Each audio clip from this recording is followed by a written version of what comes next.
bali kama tunavyoelewa kwamba mwanadamu alivyoumbwa, kufa ni mara moja na kufufuliwa ni mara moja. Lakini hii ni tofauti kwa Mungu Allah, maana anatufundisha kwamba watu watakufa mara mbili na kufufuliwa mara mbili. Ukisoma Qur'ani sura yake ni 40, mstari wake ni wa 11, inasema, watasema Mola wetu mlezi umetufisha mara mbili. Kufisha maana yake ni kuua,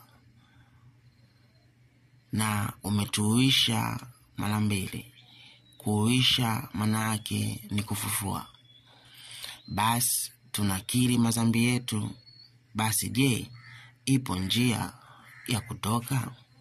Kwa mujibu wa watu wa Allah ni kwamba siku ya kiyama watamwambia Allah wao kwamba umetuua mara mbili na umetufufua mara mbili.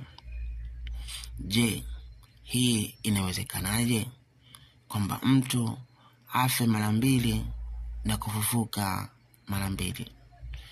Hakuna mtu yoyote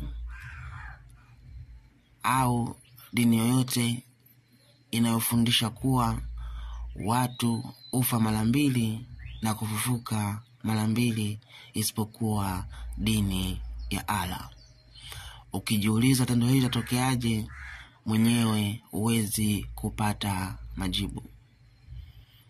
Mungu akubariki.